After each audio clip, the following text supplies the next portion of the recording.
Good morning, everyone. Hope you're having a good day. So, yesterday we talked about teaching before you punish, and I wanted to go a little further in detail about that before moving on to actual punishment. All across the nation in our public school system, we now have an entire curriculum dedicated to teaching students social and emotional behavior, social and emotional learning.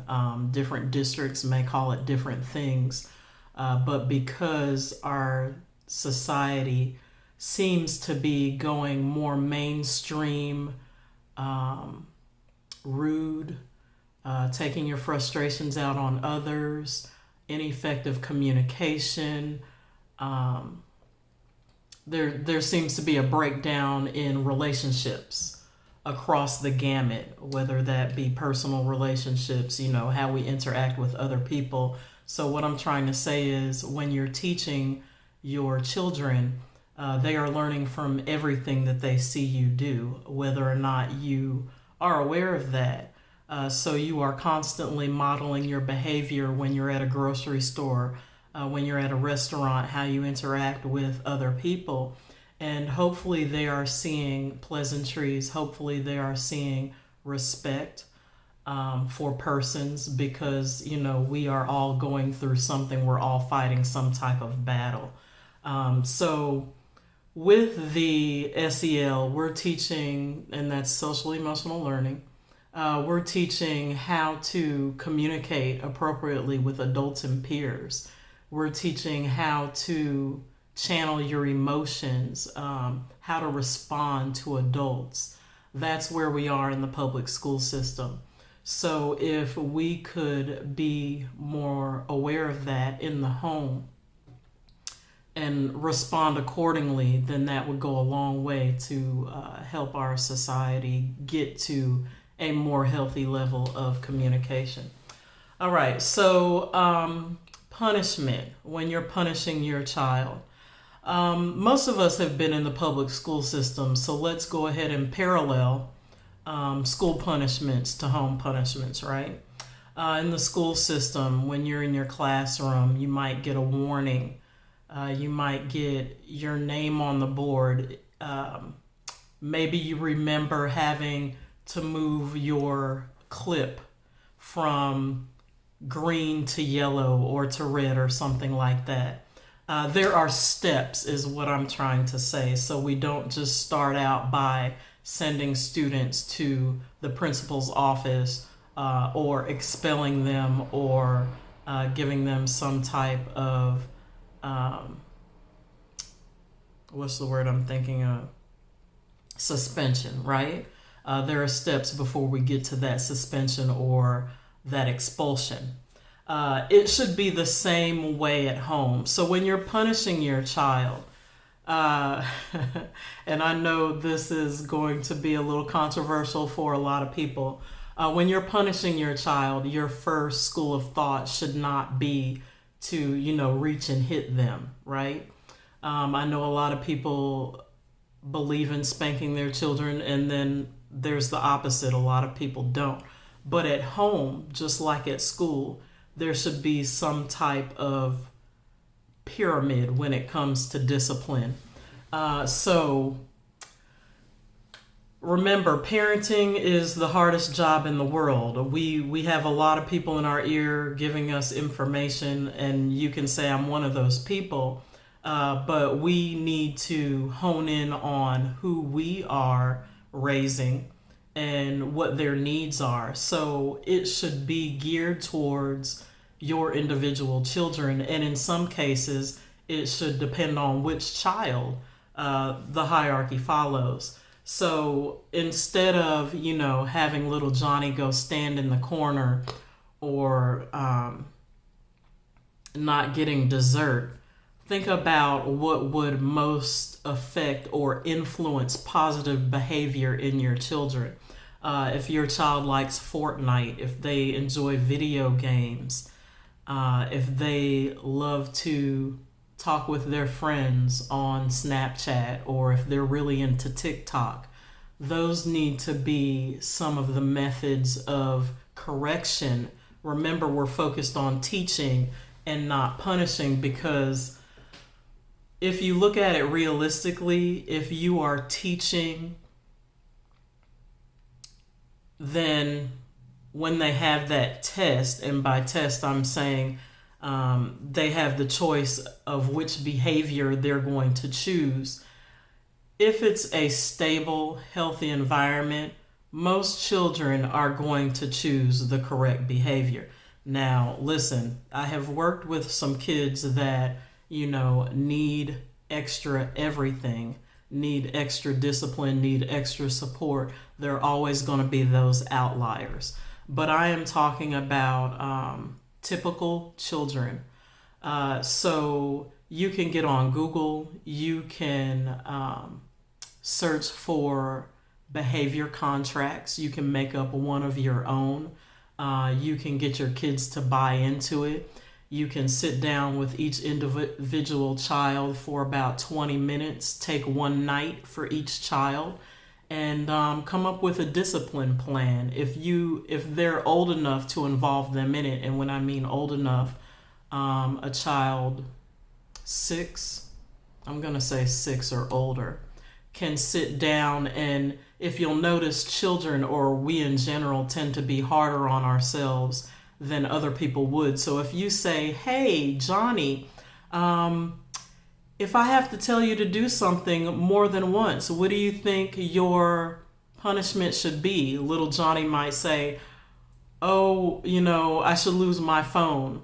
Something extreme that's not necessarily the case. But what I'm saying is, if you sit down and have that conversation with your children, not only will you know the order in which discipline occurs, but they will also know. And children always are most comfortable, feel most safe when they can predict their environment. So when they know what's coming, when they understand what the circumstances are or what their punishment would be, that's when you get the best results. So let's say you start out with your child losing 15 minutes of phone time for you having to repeat yourself, right? They know that's the consequence. Or it could be 30 minutes or whatever works for your child. Let's say the second infraction, they're not allowed to, they have to delete the TikTok app for a week or so, or whatever pertains to your individual child. My point is, when we're disciplining our children, we should not go straight to hitting them. Our children are still growing. Their minds are still forming. Their bodies are still forming.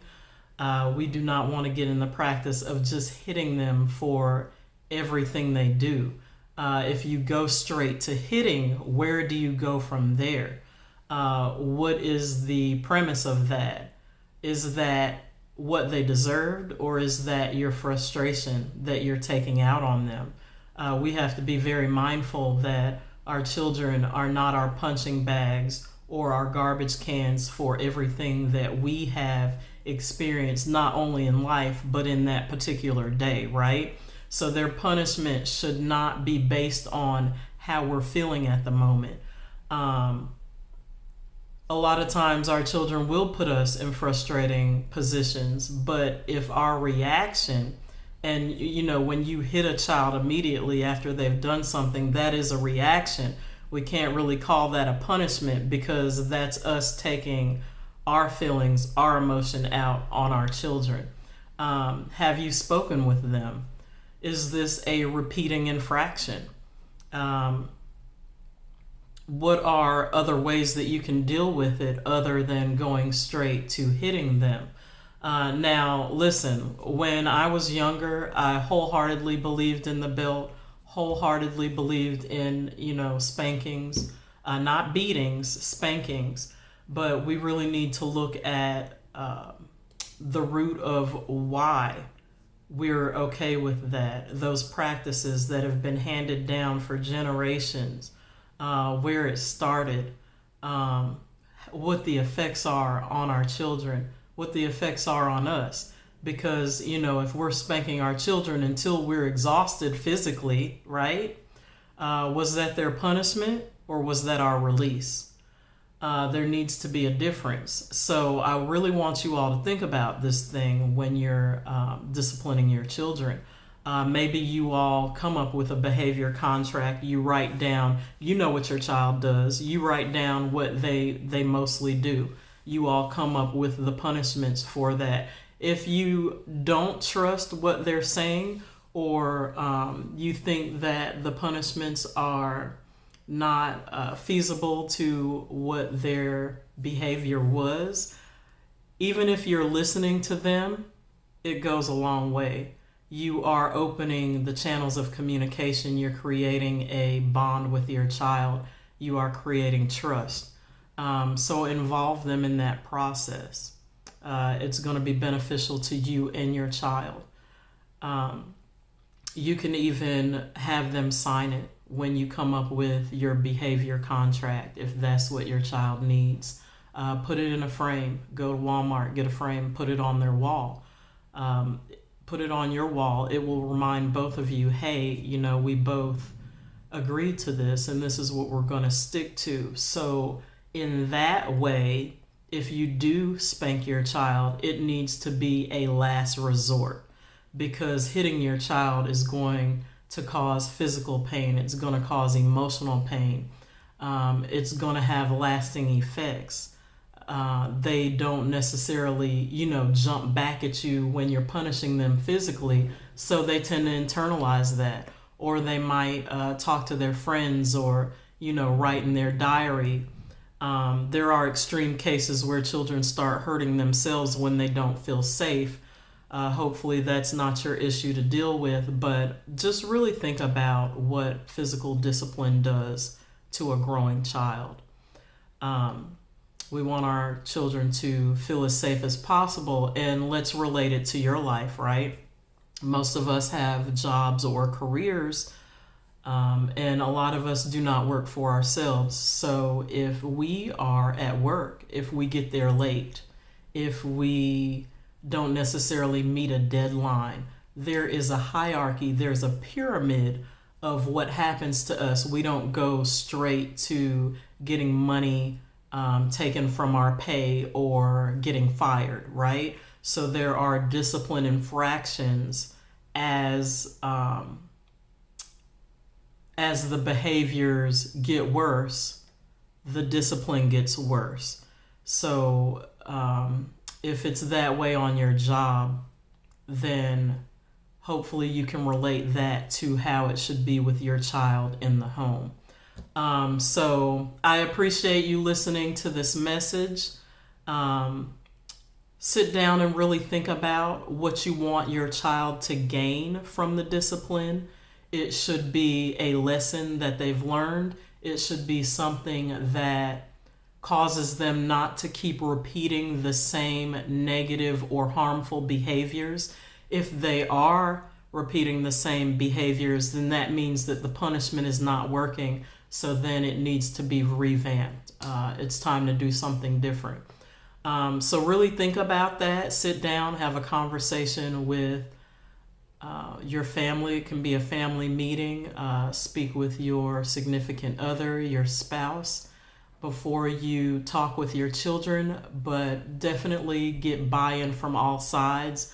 I know it might sound odd to some of you who are not necessarily used to involving children in their own personal discipline, but as a teacher and as a mother, I can tell you that it works, okay?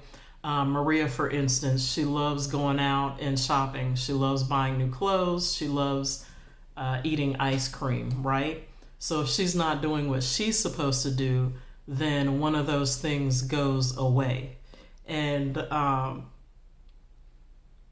if she doesn't like it, the next time that she thinks about doing that same thing that got her privileges taken away, she's going to think twice and choose a different behavior.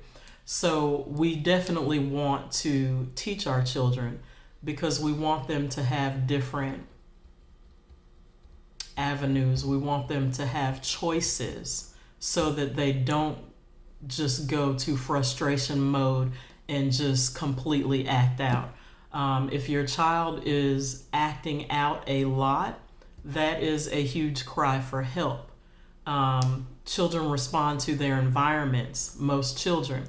There are those outliers. I'm not speaking of those outliers, but most children respond to their environment.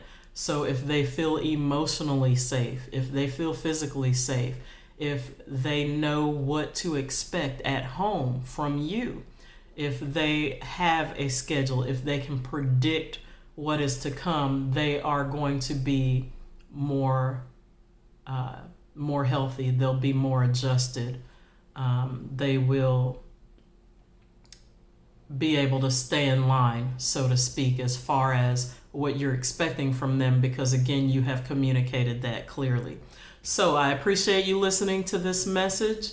Hope you have a wonderful day, and I'll be back on tomorrow. Thank you.